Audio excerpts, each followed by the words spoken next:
शब्द संसार कार्यक्रम में श्रोताओं आज हमारे साथ उपस्थित हैं मुकेश कुमार सिन्हा और अंजू चौधरी जी, जो कि गुलमोहर शीर्षक से एक कविता संग्रह संपादित हुआ है, उसके ये संपादक रहे हैं दोनों जने। खास बात ये है कि ये जो संपादन का कार्य हुआ है, जिसके लिए कविताएं चुनी गयी, वो सब सोशल मीडिया के माध्यम से। सोशल मीडिया ने एक बहुत ही उपयोगी और काम किया, एक अच्छी शक्ल की कविता संग्रह हमारे सामने प्रस्तुत किया। मुकेश जी और अंजू जी, आप दोनों का स्वागत है स्टूडियो में। इससे पहले भी 2 पुस्तकें आप लोग सोशल मीडिया के माध्यम से ही संपादित कर चुके हैं। कौन कौन सी पुस्तकें थी? करीब 1.5 साल पहले हम कस्तूरी लाए थे हम दोनों ने मिलकर। उसके करीब जो बहुत सक्सेस रहा, उसके 6 महीने या 7 महीने के बाद हमने फिर से पगडंडिया के नाम से एक नई पुस्तक लाने की तीसरा संग्रह। इसमें कुल कितने कवियों को आपने शामिल किया? इसमें कुल हम दोनों को मिला के 30 रचनाकार हैं। और मैं देख रही हूँ कि ये लगभग नए हस्ताक्षर हैं, नए नाम हैं कविता जगत के लिए। इन सब से आपकी मुलाकात कैसे हुई और कैसे इनसे आपने कविताएं एकत्र की? हम दोनों बहुत शुरू से ब्लॉग से जुड़े हुए हैं जी। हमारा परिचय भी जैसे ब्लॉग से हुआ है, आपस में भी सोशल मीडिया के माध्यम से। तो फिर ब्लॉग पे हम लोग लिखते रहे, फिर अब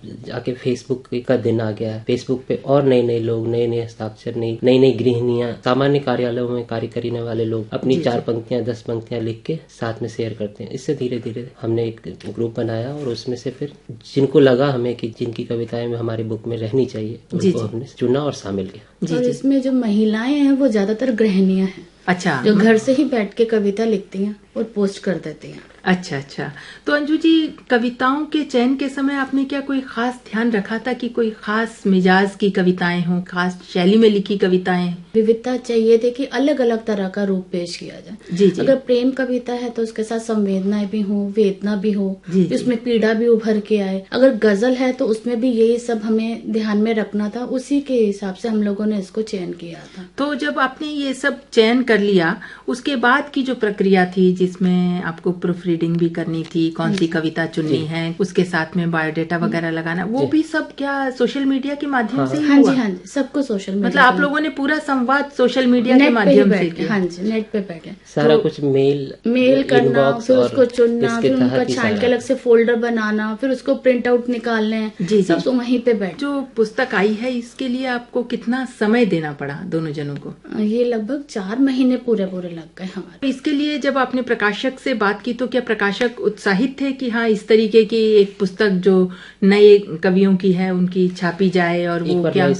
हाँ, बिल्कुल। जैसे पहली बार हमने कस्तूरी लाई थी जी, इससे पहले भी ऐसे साझा कविता संग्रह आए हैं जी। तो इसीलिए प्रकाशक पहली बार जब हम कस्तूरी लाना सोचा था तो उस समय इतना उत्साहित नहीं था। उन्होंने कहा कि ये ज्यादा चलता नहीं है ऐसी कविता। मुकेश को दिक्कत हुई लाने में, तो हम ये चाह रहे थे तो कोई ऐसा प्लेटफॉर्म मिले कि अगर 20 जने हमारे साथ जुड़ना चाहते, उनको वो परेशानियां ना झेलनी पड़े जो मैंने अपने एक एज अ लेडी होके मैंने झेल लिया जी। बस मुझे मेन यही था कि हम लोग एक ऐसा प्लेटफॉर्म किसी के लिए तैयार करें कि आने वाले 20 जने आराम से अपना काम कर सके। जी। मैं देख रही हूँ कि इसमें आपने कुछ भूमिका वगैरह भी नहीं कहीं से नहीं, इस बार हमने सिर्फ लोगों के शब्दों को ही रखना चाहिए। हाँ, जो कविता का एक जो बना हुआ है कि एक उसमें फ्लैप लिखा जाएगा या कोई आशीर्वचन लिखेगा, उस परंपरा को आपने तोड़ दिया, हटा दिया। और उससे पिछली बार हमने बहुत कुछ लिखा था हम दोनों ने मिलकर। हम भी तो उनके जैसे ही हैं, संपादन कर रहा हूँ बेशक, लेकिन हम 30 ही एक जैसे हैं। अभी हाल ही में मैं परसों उज्जैन में उनसे मिली, देवकांत ताले, उनसे मिली। उनको मैंने गुलमोहर भेंट की, उन्होंने पढ़ी, उन्होंने बहुत उस टाइम बैठ के इसकी सराहना की, 3-4 कविताओं का पाठ किया, मैंने पढ़ के सुनाया। तो उनको इतनी खुशी हुई कि आज के बच्चे आगे निकल के आ रहे हैं, चाहे गलतियां कर रहे हैं। मैं अपनी कविता का भी कहूँगी, हम गलतियां करते हैं, लेकिन फिर भी उन्होंने कहा कि बहुत अच्छा काम है। और भी मैम, जैसे इसके विमोचन के समय हमने लीलाधर मांडलोई जी को बुलाया था, वाजपेयी सर को बुलाया था, सुमन केसरी जी को बुलाया था। तीनों ने बुक को पढ़ा, सराहा, कुछ आलोचनाएं वहीं मंच पर करी कि इसमें थोड़ा दर्द ज्यादा है या जो भी है। तो हम भी मानते हैं कि बुक में सारी रचनाएं ऐसी है जो स्तर से नीचे है, लेकिन नए लोगों को जब खुशी जो मिलती है, जो उनके आंख में छलछला के, एक नई कवित्री थी, उन्होंने कहा कि मेरे बेटे जैसा है ये बुक, ये बहुत बड़ी बात होती है। यही एक संतुष्टि। जो पीड़ा मैंने अपने बेटे को लेने के लिए थी, आज वो किताब को वही गोद में उठा के मुझे वही एहसास है कि मैं पहली बार अपने बेटे को उठा रही हूँ। तो यही बहुत बड़ी बात है हम लोगों के लिए। हम इस चीज को नहीं सोच रहे थे कि हमने कैसा लिखा है या उन्होंने कैसा लिखा है। ये हमारी एक नई शुरुआत थी सब लोगों के साथ, और कई तो बिल्कुल ऐसे थे जो बुक के माध्यम से आगे आए। तो ये उन लोगों के लिए तो बहुत ही उपलब्धि की बात है। मैं इन सभी कवियों के नाम जरूर एक बार उल्लेखित करना चाहूंगी ताकि श्रोता भी जान सकें कि जो ये गुलमोहर काव्य संग्रह है इसमें किन किन कवियों की भागीदारी है। अपर्णा अनेक वर्णा, नीलिमा शर्मा, आभा खरे, रंजू भाटिया, रीता शेखर मधु, रागिनी मिश्रा, शालिनी रस्तोगी, अरुण शर्मा अनंत, अशोक अरोड़ा, अनुराग त्रिवेदी एहसास, बोधमिता, उपासना सियाग, नीलू पाटनी नीलपरी, महिमा मित्तल, कमल शर्मा, किशोर खोरेंद्र, दिवेंद्र सिंह, दीपक शुक्ला, संध्या जैन, सत्यम शिवम, हुकुमचंद भास्कर, नीतीश मिश्रा, हरी शर्मा, गुंजन श्रीवास्तव, भरत तिवारी, राज रंजन, कुमार जैमिनी शास्त्री, पवन अरोड़ा, अंजू चौधरी और मुकेश कुमार सिन्हा। तो इस पुस्तक के 2 कवि जो कि संपादक भी हैं, तो मैं चाहूंगी कि अपनी अपनी कविताओं का जरूर पाठ करें ताकि श्रोता जान सकें कि किस तरीके की कविताएं इस संग्रह में सम्मिलित की गई हैं। तो सबसे पहले अंजू जी, मैं आपसे ही आग्रह करूंगी कि आप अपनी कविता का पाठ करें ताकि श्रोता समझ सके कि किस तरीके की कविताएं इसमें शामिल की गई हैं। मैं अपनी कविता, जो इसी पुस्तक का एक अंश है, मगन लाल की बेटियां, एक सामाजिक कविता है। हम मगन लाल की बेटियां, हम बहनों को मन के सुने आंगन में, ना धरा की चाह ना सितारों से भरे गगन की इच्छा थी। मन के सुने आंगन में बस एक चूल्हा जलना चाहिए था जो वक्त पर नहीं जला, और धीरे धीरे हमारा बचपन लापता होता रहा। हम मगन लाल की बेटियां। बेटे की चाह में माँ ने जान से हाथ धोया, और हमारे बाबा 5 बेटियों के पेट की आग को बुझाने अपने घर से खेतों से कटता रहा। अपनी जड़ें काटते हुए लुटाता रहा लालची साहूकारों के हाथों।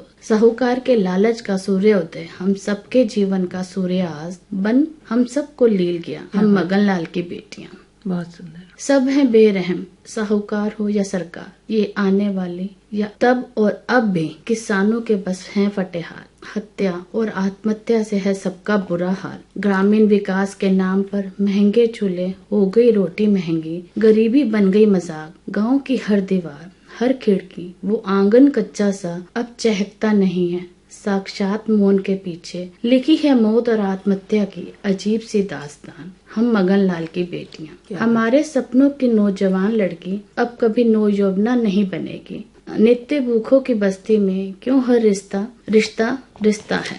भूख की वेदी पर क्यों हम जैसा हर मासूम बचपन ही बिकता और बलि चढ़ता है। कभी बाजार की बोली में, कभी शरीर की मंडी में, तो कभी फांसी के फंदे पर लटकता हुआ बच्चा ही क्यों मिलता है। हम मगन लाल की बेटियां। काश इस समाज ने, उस साहूकार ने और अपनी बदलती रहती सरकार ने किसानों के घर के अंदर देखा होता तो वहाँ उन्हें सूखे आंसुओं का दरिया मिला होता। वो बुझा हुआ चूल्हा दिखता जिस पर हर किसी ने अपने लिए पकवान पका डाले, और हम सबके जीवन को ग्रहण लगा इस गंभीर समस्या पर राष्ट्रव्यापी चिंतन करवा डाले। पर इसका परिवर्तन अभी तक नजर नहीं आता। गरीब और गरीब अभी भी अभिशाप बन रहा है ग्रास। न जाने कितने मासूम किसानों और उनके परिवारों को। हम मगन लाल की बेटी। क्या बात है, बहुत ही संवेदना से भरी ये कविता है। और अब मुकेश जी, मैं आपसे आग्रह करूंगी कि आप भी अपनी कोई रचना सुनाएं ताकि हम जान सकें इस पुस्तक में किस तरीके के रंग बिखरे हुए हैं। मैं फूलों के दर्द को बताना चाहूँगा जी। फ्लावर वेस नाम है शीर्षक। महंगे कीमती फ्लावर वेस में करीने से लगाकर सजा मेरा जीवन। मूल पौधे से कटकर फिर भी पानी व खाद के साथ एसी कमरे में सजाकर बढ़ा दी गई लाइफ मेरी, पर कहाँ रह पाता मेरा जीवन। वो पौधे से जुड़कर रहकर खिलना और फिर गर्मी व अंधर में जल्दी ही मुरझा जाना। मुझे दे दो ऐसा ही जीवन। दरख्तों से जुड़े रहकर मुस्काना, खिलखिलाना और फिर यूं ही गिरती पंखुड़ियों की बिछती सैया में शामिल हो जाना। मैं तो चाहती हूँ बस ऐसा ही जीवन। रासायनिक खादों से भरपूर जीवन देकर फिर तोड़कर अंततः फ्लावर वेस में सजाकर मत करो मेरा बर्बाद जीवन। बिखेरने दो सुरभि मुझे पराग निषेचन के लिए। आने दो मेरी पंखुड़ियों पर तितलियों और भंवरों को। जुड़े रहने दो मुझे कटीली झाड़ियों से। मानो ना एक खिलते फूल का सादर निवेदन। क्या बात है, मुझे दे दो मेरा जीवन। कविताएं तो आप लोगों की वाकई जिंदगी की हकीकत को, सच्चाई के धरातल पर खड़े होकर देखने का एक नजरिया लगती है मुझे। पर एक बात और मैं जानना चाहूंगी कि ये जो आपका कवर पेज है बहुत ही आकर्षक गुलाबी रंग का, जिसमें कि गुलमोहर के फूल का ही आपने एक चित्रण किया है, इसकी परिकल्पना भी आप लोगों ने स्वयं की या ये भी सोशल मीडिया के माध्यम से चुना गया कि किस तरीके का कवर पेज तैयार हो? हमारे तीनों बुक्स के जो कवर पेज है वो विजेंद्र एस विज ने बनाया। विज जी जो है वो भी फेसबुक पे है। हाँ। और प्रकाशक और हम सभी एक्चुअली मित्र जैसे, प्रकाशक और कवि का कोई रिलेशन नहीं है, हमारे बीच एक अच्छा स्वस्थ मित्रता वाला रिलेशन। हम हर समय मार्गदर्शन हर एक दूसरे से लेते रहते हैं। आपको क्या लगता है कि जो सोशल मीडिया है ये रचनाकारों के लिए कितना लाभकारी? सच कहूँ तो दो तरह की बात। अगर पॉजिटिव देखें तो रचनाओं की बाढ़ आ गई है। हम जैसे हर कोई अपनी जो भी पंक्तियां वो लिख सकता है। जी जी। लेकिन हाँ ये बात है कि इसके कारण परिपक्वता थी उस हर कविता की, जो पहले गुणवत्ता थी वो थोड़ी कम आई है। लेकिन आप ये तो सोचिए कि हिंदी का तो बढ़ावा मिल रहा है ना। दूसरी बात ये है कि मैं एक चीज और बताना चाहूँ कि तीनों किताबों का प्रकाशक जो है हिंदी युग में, इन बुकों को बाजार में रखने का बहुत बढ़िया से काम किया है। हमारी सारी किताबें जो है ई स्टोर के माध्यम से, जितने भी बड़े बड़े जैसे स्नैपडील हो गया या फ्लिपकार्ट हो गया, इन सभी सबों पे है। और हम सभी फेसबुक पे हैं, तो हमारे अधिकतर पाठक जो हैं वो भी वहीं से जुड़े हुए। तो आपकी किताबों की बिक्री भी धड़ाधड़ हो रही है। आप विश्वास नहीं करेगी, हमारी इस किताब की सेल 500 से ऊपर है। और एक साहित्यिक काव्य विधा की किताब अगर 500 से ऊपर बिक जाती है एक महीने के अंदर, जी तो ये बहुत बड़ी बात है। ये बड़ी उपलब्धि है, बिल्कुल जी, ऐसा मैं मानता हूँ। इसके अलावा भी अंजू जी क्या योजना है कि और क्या आप लोग करना चाहते हैं सोशल मीडिया के माध्यम से बेहतर किताब बने, उसके लिए भी अब कुछ सोच रखा है मन में? योजना तो यही है कि मेरा जो अपना पर्सनल व्यू यही था कि मुझे किसी ना किसी को प्लेटफॉर्म देना है। जी। जो संघर्ष जीवन में मैंने अपने लिए किया है पिछले 3 सालों में, मैं नहीं चाहती कि कोई भी हाउसवाइफ वैसे करे। क्योंकि एक हाउसवाइफ जब सोशल मीडिया से निकल के बाजार में आती है तो उसको बहुत कुछ सुनना पड़ता है। जी जी। उस सोशल मीडिया पे भी, अपने घर में भी और बाहर निकल के। तो क्या ऐसा हुआ व्यक्तिगत रूप से? हाँ हुआ। बहुत लोगों ने क्रिटिसाइज किया हम लोगों को। मतलब यहाँ तक हमें ये सुनने को मिला कि पैसे खा जाते हैं, ये कर लेते हैं, खुद को पढ़ना लिखना नहीं आता, गलतियां निकालनी नहीं आती और संपादन करने चले हैं। तो हमारा ये जवाब है उन सबको, हम संपादन नहीं कर रहे, हम संकलन निकाल रहे। हम एक प्लेटफॉर्म सबको दे रहे हैं कि आओ आप यहाँ हमसे जुड़ो। मेरा मन है कि मैं माध्यम का काम करूँ और किसी को एक प्लेटफॉर्म दूं कि उसको चलने में तकलीफ। अब इसमें एक हुकुमचंद भास्कर जी हैं, वो सिंगापुर से हैं। अच्छा। और आए भी विमोचन के समय वो उपलब्ध थे, उन्होंने अपनी कविता का पाठ भी किया और सबको बहुत अच्छा लगा। जब सोशल मीडिया पे आप लोग जाते हैं तो दूरियां भी टूट जाती हैं, पता ही नहीं पड़ता है कि वो देश से बाहर हैं या देश के भीतर हैं। प्रतिभागी जबलपुर से हैं, वो स्पेशल आए इस प्रोग्राम के लिए। हम लोग तो आते ही आते हैं। जी जी। सामान्यतः एक किताब का जो कवर पेज होता है उस पे संपादक और नाम ही होता है। हमने ये कोशिश की सबको समान अवसर मिले, इसलिए सबके फोटोज शेयर किए, सबके नाम डाले। कि जो ये पुस्तक का अंतिम पृष्ठ है उसमें आपने जो ये 30 कवि लिए हैं, इनके छोटे आकार में आपने सबके फोटो लगाए हैं। इससे पहले जब हमने पगडंडियां लाई थी इस पे सूट नहीं कर रहा था, नहीं तो इस पे हमने फर्स्ट पेज पे सबके नाम डाले। अच्छा। यानी कि हम सब बराबर हैं, ये हम हर समय हमने चाहा कि लोग जाने। जब आपको इस पुस्तक पर टिप्पणी मिलती है, ये जो आप कह रहे हैं ई बुक के माध्यम से इसकी बिक्री हो रही है, तो लोगों की प्रतिक्रियाएं भी मिलती होंगी, आपकी सराही भी जाती होंगी,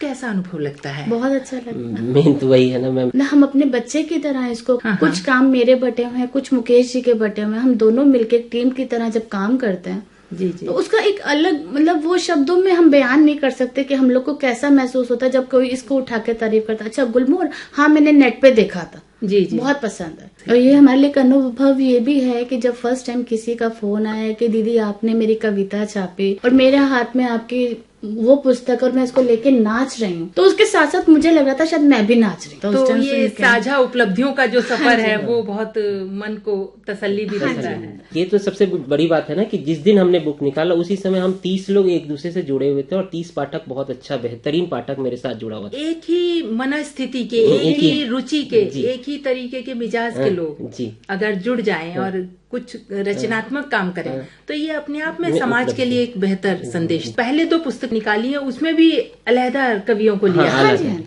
इससे पहले जैसे हमने जब पगडंडियां लाई थी तो पगडंडियां कविता संग्रह में बेस्ट सेलर है। क्या बात, ये भी एक बहुत बड़ी बात है। तो आगे भी इस तरीके की पुस्तकें आती रहें, ई स्टोर के माध्यम से बिकती रहें। आप दोनों से बातचीत करके बहुत अच्छा लगा, बहुत बहुत धन्यवाद। धन्यवाद।